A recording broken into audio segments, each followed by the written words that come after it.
I think at a global level, there's an increasing interest in, or increasing re-interest in the use of sound as an agent in healing. And we, in many ways, are way behind the eight ball, that indigenous communities have been practicing such processes for potentially for thousands of years. And at a personal level, my interest has been rekindled, because I have Parkinson's, and that makes me live with a condition every day and every night. So given the 50 years of research that I and several others have put in relation to the use of traditional instruments, taonga pūoro, in the indigenous community of Aotearoa, New Zealand, who are the people known as Māori, we are looking closely at and scrutinising that research to find the application of sound in its widest sense in relation to healing. One would have to say that, along with everything else that has happened to the instrumental tradition in Aotearoa, New Zealand, on the surface it would appear that there's very little to know, but of course that has not been our experience in researching the instruments. But the journey will be slow, but it's a matter of continuing to talk to the old people, continuing to make possibly more proactive leaps in terms of testing things and annexing it to other knowledges of other indigenous communities and healing communities around the world. For instance, here in Istanbul, there would be several healing schools, not the least of which is a school based around all of the makams and their significance to particular healing processes and parts of the body. I don't claim to be a healer or have healing skills, but I have been given, in small measure, a gift in relation to playing the instruments, allowing me to become a conduit, if you like, for the sounds to pass through.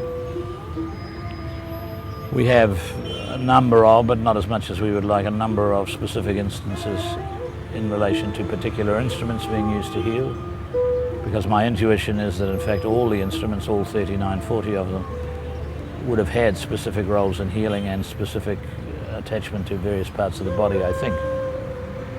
So we are groping forward slowly, scrutinising what little practices we know, what little practical things we know of. One in particular that is totally to do with healing and well-being is the use of an instrument known as the pūmotomoto. It's an instrument that is very like a shakuhachi. It would be the easiest way for an audience to understand that sort of supreme flute that is part of the Japanese instrumental tradition.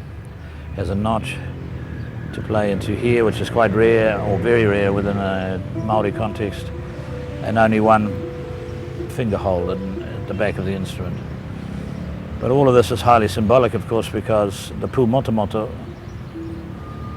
is an aperture through which one of the demigods climbed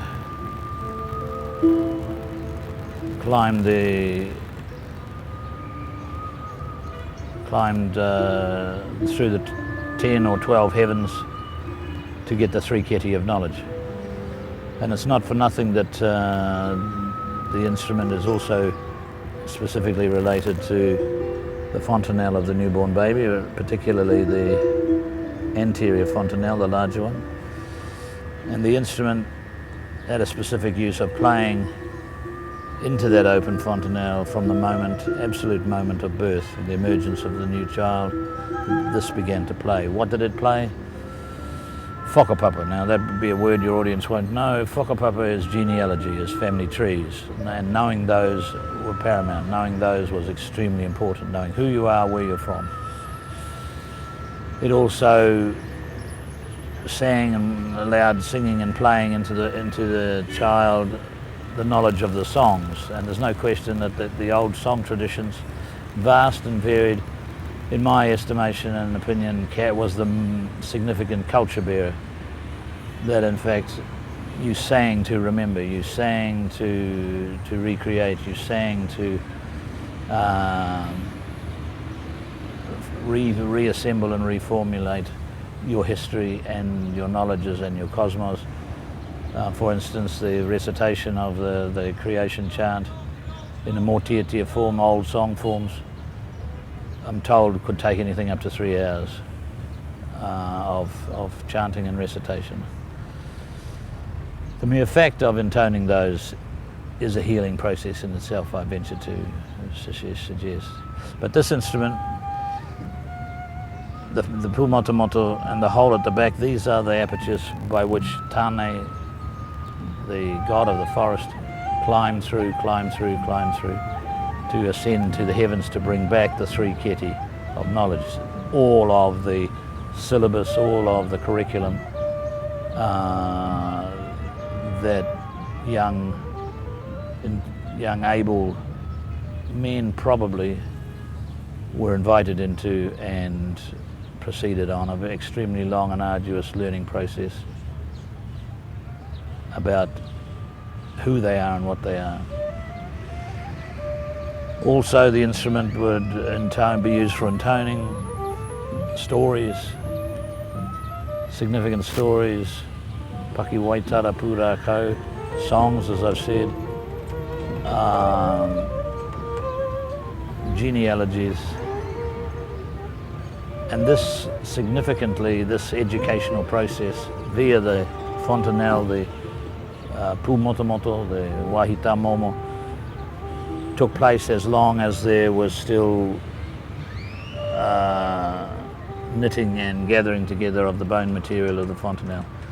And my daughter, who's a senior nurse, my GP, went to their textbooks and tell me that you've actually got from the moment of birth through, you've got a gap of 22 months to in fact participate in these, what is essentially an educational concept, which is quite extraordinary.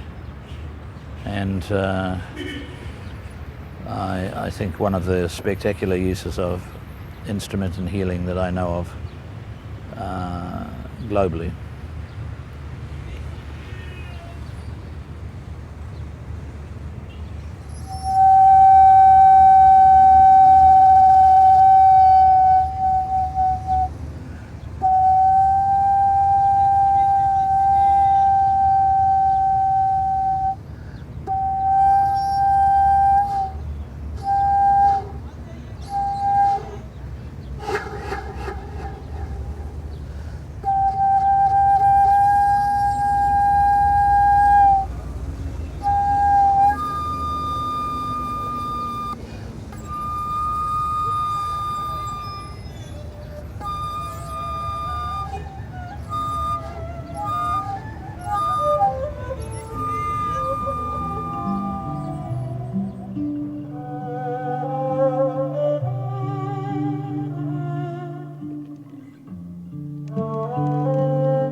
This particular instrument is not actually made from a traditional material, traditional meaning being a native of Aotearoa, New Zealand. It's actually from a farmed ostrich. There is a commercial process in New Zealand now for farming those large flightless birds, and this is one of the femur of a large ostrich. Nevertheless, it's a very beautiful bone, and the story, the meanings of all of these here and the symbolic figures are all connected to the story of Tāne climbing, fighting off Whiro, who sent all his armies in, all the insects and centipedes and spiders, sent those in to battle Tāne. The winds and the family of winds came to his aid and fought off all the tiniapoto here, the myriads and thousands and millions of insects, bats, peka, the bats are here. A complete battle going on here to allow Tāne to get to the top of the 10th or 12th heaven to bring back the kete of knowledge. Fiercely contested, but he won. Here are his guardians, the kaitiaki. Here is, in fact, Hokioi, a bird of the night, and his other guardian here is Kotuku, large long wings and the head of the heron. It's a white heron and a very special bird. Lots of wind patterns suggesting the battle. Tāne triumphant down here. The one finger hole, and we know that the Pumotomoto, the hole in every heaven, was placed at the back of the heaven, so Tāne had to go searching to the back. So we now, with that kind of knowledge, place the single finger hole in the instrument at the back of the instrument to conform with that little bit of knowledge that we have. Already explained the notch here. This is very much part of the shakuhachi tradition, the nei, the keina, where the wind is in fact gathered here and you play. Most other traditional flutes, in my terms, are played like the nei, in fact, here. So it makes it significantly different, but interesting, and seemingly, with only one finger hole, seemingly very compressed,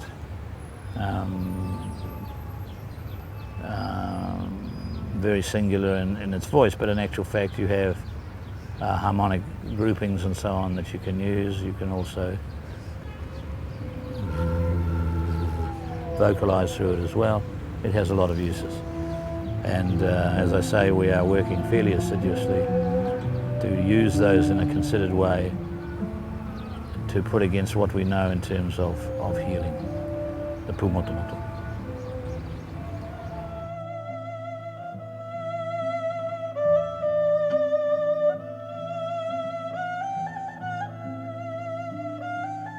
One could reasonably assume so, but you're starting to move into areas there which we are on a journey of discovery, a journey of examination, a benign laboratory.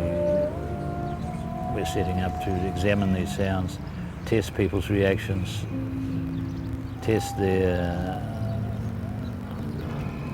their assumption or their what's the word I want? Their senses of any healing taking place. It may be that we will not get anything substantial or anything that will interest or be of use to the medical community or the skeptical medical community, that it falls into the New Age bag.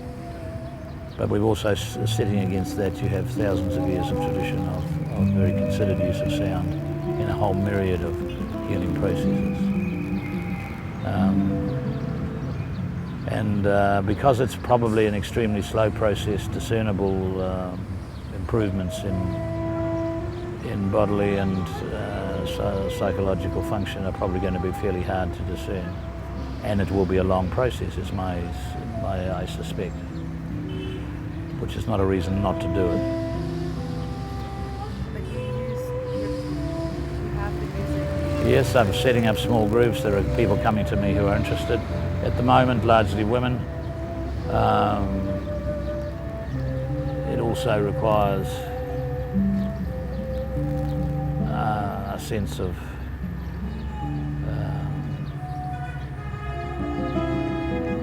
discretion.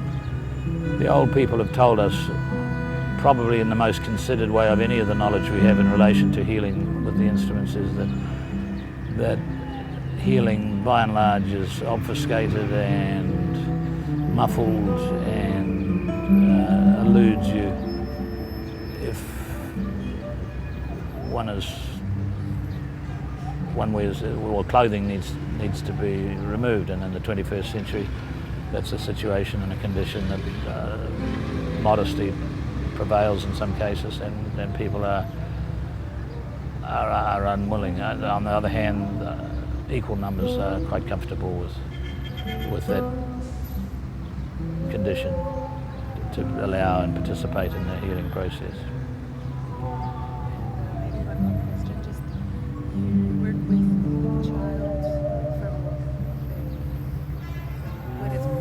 No, well, I'm actually, where possible, working before that. If in fact young mothers or couples who I try to encourage come as couples, I have found that the woman is pregnant and they're interested, I start from that point. So in fact, in one or two cases I've started almost from zero conception and worked right through. I've been at one or two births and played. And there are other healing processes that I'm present at, often taking a moko of the tattoo processes. The pain of that is not dulled. It actually works in an interesting way with the taking of pain, or the pain and the moko. It focuses and allows you to control and allows you to cope with pain. And of course that's exactly the same with labour and the pain that's associated there. In both those cases, of course, in a crash sort of way, surviving and working through the pain, you are given, at the end of it, you're given wonderful gifts, a baby and a full puhoro, moko. But I'm personally really interested, and I'm somewhat heartened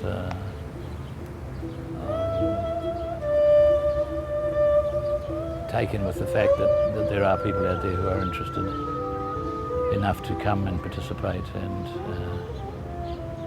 be generous enough to share their feelings, ideas, record what we know to try and keep an archive of attitudes and reactions and what's the other word I want, reflect on the process that we go through on a regular basis. So I'm hopeful that there'll be small groups participating, and many of these people participating actually want to carry on the healing themselves. So I'm in a mentoring situation, and but we have a lot to learn. But it all feels, I intuit a great deal of positive directions in what we're doing.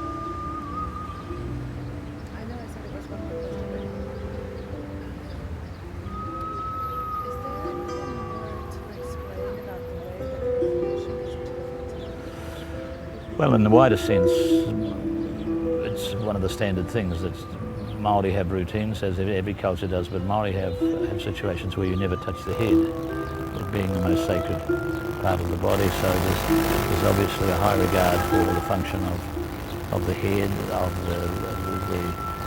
and the significance of it. And I would think it's one doesn't cover it because it is the direct conduit, in the widest and general sense, conduit to the heavens. It's through this from the heavens down through into mortals that information, knowledge, understanding and growth and development come. And this continues to be part of those understandings. And it doesn't surprise me that such a learning concept process was in place and hopefully will be again when we have pushed our knowledge as far as we can. And I rather think, like the instruments, like the general learning of the instruments, we will never get to the end of it because we will never ultimately gather all that we can be found. A lot of it is lost in the past, and it's tempting to pull from the past ideas and ameliorate them, or not ameliorate, what's the word I want, finesse them a little.